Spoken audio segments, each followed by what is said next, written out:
Ranjan colony के सबसे रंगीन लोगों में से था।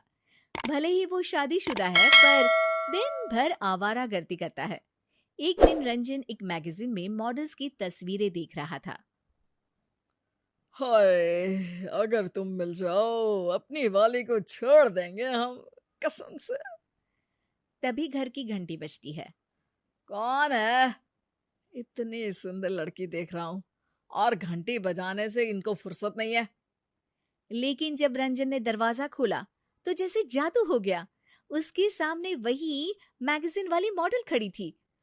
हाय, मुझे पता होता कि भगवान इतनी जल्दी सुनता है तो कुछ पैसे भी मांग लेता। हम्म, ये आप क्या बोल रहे हो? अरे मैंने आपकी जैसी एक लड़की मैगजीन में अब भी देखी, कसम से। वो मैं ही हूँ, आपकी नई पड़ोसन। अरे वाह जी वाह, इस रंजन का तो मनोरंजन हो जाएगा अब, कसम से। आप ना बड़े मजाकिया हैं। वैसे मुझे कुछ चाहिए आपसे। अरे आप कुछ भी ले सकती हैं, बताइए तो। अभी तो बस शक्कर। मेरे पति घर पर नहीं है तो शक्कर मिल नहीं रही। सब उनको ही पता होता है। अरे आप कहो तो पूरी चाय बना कर ले आऊं आपके लिए, कसम से। नहीं नहीं, अभी तो शक्कर ही काफी है। रंजन जल्दी से किचन से मिली को शक्कर लाकर देता है। ये लीजिए शक्कर जी। वैसे आप ना चाय में उंगली भी डुबा देती तो वो भी मीठी हो जाती, कसम से। कहाँ से चुराई ये लाइन? अब आपके लिए कुछ चुराना भी पड़ जाए तो कोई गुनाह थोड़ी ना होगा जी। इतने में ही मिली का हस्बैंड उसे आवाज देता है। मिली, जल्दी आओ। चलो जी, चलती हूँ मैं। मेरे हस्बैंड आ गए। अजी, फिर से आइएगा जरूर। घर में अदरक, चाय पत्ती और तुलसी भी है जी, कसम से। मिली वहां से चली जाती है। धत्तेरी की, इस गोल का तो एक गोलकीपर भी है। पर खैर, बिना गोलकीपर के फुटबॉल खेलने में मजा क्या, कसम से। रंजन फट से अपनी पत्नी रूपाली के पास जाता है। अरे रूपाली, तुम्हें पता है हमारे नए पड़ोसी आए हैं? वो शर्मा जी वाला जो घर था ना, वहां। हाँ हाँ, हम जानते हैं। हम तो सुबह ही मिलाए मिली भाभी और राधे भैया से। बहुत ही अच्छे लोग हैं। अरे तो मुझे क्यों नहीं बताया? बताया तो था। आप बोले आपसे लोग मिलने आते हैं, आप लोगों से नहीं। अरे अरे, अरे तो चलो ना, कम से कम मिठाई देने ही चल लेते हैं। हमारे नए पड़ोसी हैं। हाँ, ये आइडिया सही है। आप जाकर बाजार से लड्डू ले आए, फिर हम साथ चलते हैं उन्हें देने। रूपाली को पता ही नहीं था कि रंजन के मन में ही लड्डू फूट रहे थे। रंजन भाग के बाजार से लड्डू ले आता है और सीधे मिली जी के घर पहुंच जाता है, ताकि वो मिली जी से ढेर सारी बातें कर पाए। पर घंटी बजाने पर गेट खोलते हैं मिली जी के पति राधे। रंजन का धक धक करता दिल जैसे एकदम से बैठ गया।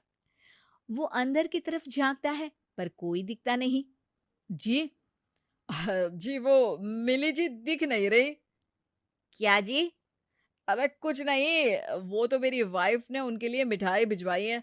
आखिर आप लोग हमारे नए पड़ोसी हैं ना। ओ, आपकी वाइफ? रूपाली सुबह आई थी शायद आपसे मिलने। अच्छा, हाँ हाँ, अंदर आइए। भाभी जी नहीं दिख रही। रूपाली ने उन्हें देने को कहा था। हाँ, मिली नहीं है। वो अभी अपने शूट पर गई हुई है। अभी अभी तो निकली वो। आप चाय कॉफी कुछ लेंगे? मैं वैसे दोनों ही बहुत अच्छा बनाता हूँ। नहीं नहीं, बस मुझे काम है, चलता हूँ मैं। रंजन की उम्मीद अभी तक टूटी नहीं थी। उसने मिठाई के डिब्बे में एक चिट्ठी छिपा दी थी, जो कि सिर्फ मिली जी के लिए थी। पर इधर जब राधे डिब्बा खोलता है मिठाई खाने के लिए, तो उन्हें लगता है कि रूपाली जी ने उनके लिए ही चिट्ठी लिखी है। चिट्ठी में लिखा था, आप हमें बहुत पसंद आए। हमारी बचपन से ही इच्छा थी आप जैसे किसी व्यक्ति से मिलने की। आज वो इच्छा पूरी हो गई। ये चिट्ठी हम आपके लिए छोड़ रहे हैं ताकि हम बता पाए कि आज आपको देखकर हम मंत्रमुग्ध हो गए। बस ऐसे ही चमचमाते रहिएगा। इस चिट्ठी को पढ़कर राधे को लगा कि रूपाली ने ये चिट्ठी उसके लिए लिखी है और वो छुपके से अपनी चाहत का इजहार कर रही है। राधे बहुत गहरी सोच में पड़ गया।